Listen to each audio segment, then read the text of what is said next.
Nah, oke, kita lanjutlah. Dari topik-topik kita yang sebelumnya, ini topik kita hari ini mau kerja apa? Apa mau dikerjakan? Banyak pertanyaan begitu. Apalah mau saya kerjakan? Jualan, mau jualan apa?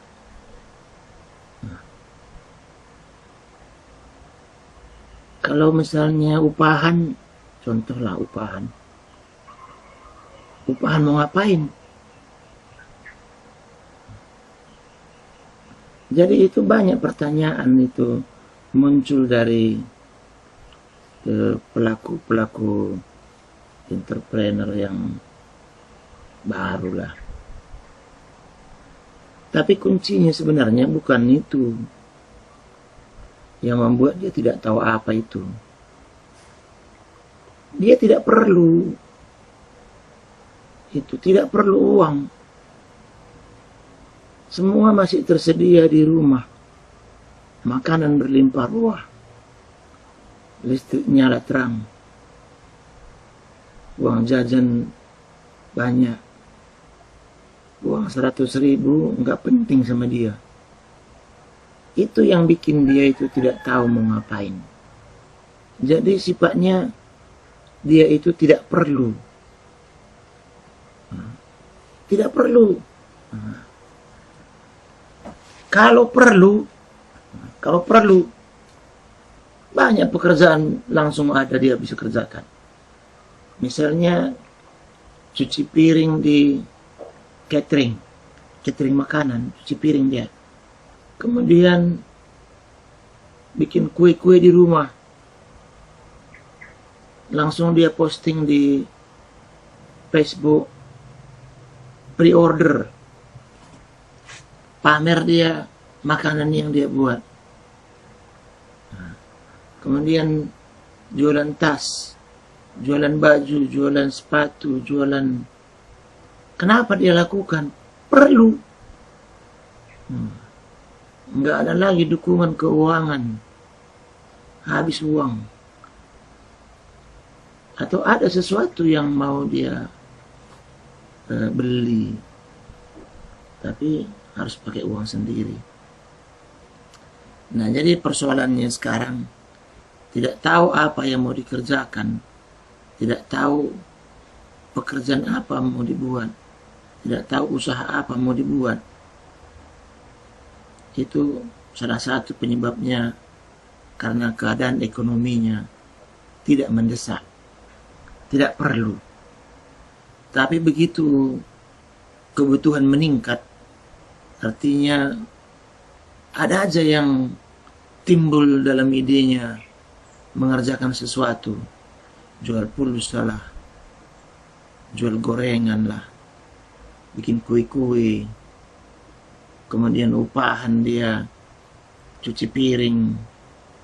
Kemudian ada juga yang pekerjaannya itu kalau di sekitar kami ini namanya dog walker.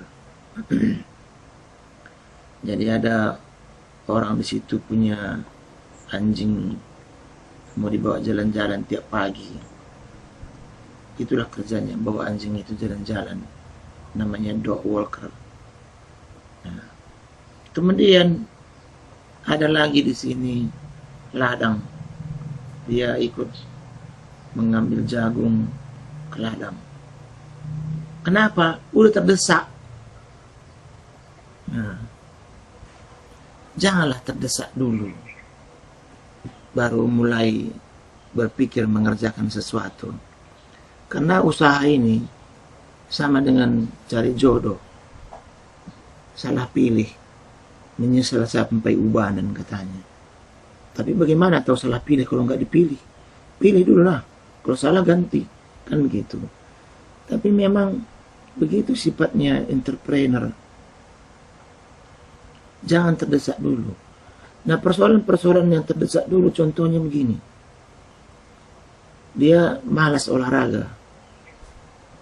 Sakit. Datang dokter bilang, kau harus olahraga tiap pagi. Dia rajin olahraga, takut mati. Kenapa nggak olahraga dari dulu? Kenapa tunggu sakit dulu? Jadi usaha ini pun begitu juga. Janganlah tunggu dulu beras nggak ada lagi mau dimasak, baru dipikirkan pekerjaan apa yang mau dikerjakan supaya ada uang beli beras. Nah, kalian kan bakal jadi orang tua baru juga ini. Nah, kalaupun tidak, mendukunglah kegiatan orang tua. Jangan sempat orang tua itu stres sekali mikirkan keperluan kalian yang tidak perlu. Artinya kadang-kadang uang itu bukan karena perlu, tapi mau sekedar mau mengobati rasa kepingin gitu. Nah, jadi banyak orang mencoba mengurangi uang keluar dengan berhemat. Sebenarnya berhemat itu bagus, tapi sebenarnya bukan berhemat cara yang paling bagus, tapi menambahi uang masuk. Nah, pengeluaran rutin yang selama ini mungkin sudah begitu kebutuhan kita secara normal dari pagi sampai sore sampai besoknya lagi. Nah, kalau dikurangi ya jadi kurang gizi lah. Jadi kurang gizi.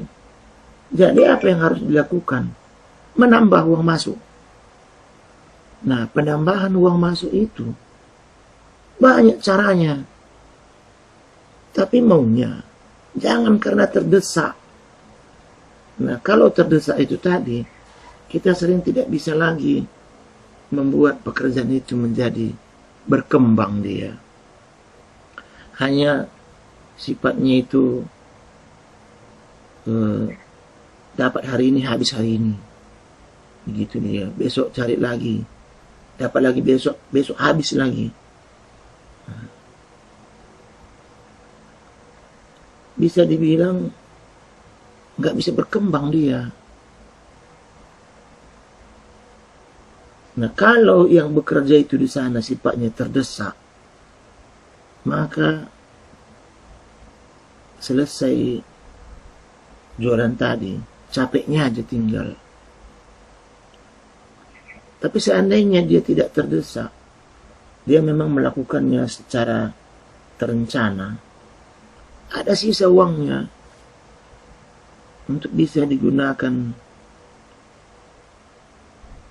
penambahan usaha tadi. Misalnya kalau tadi dia pakai kereta dorong 2 tahun 3 tahun lagi udah bisa dia punya kios.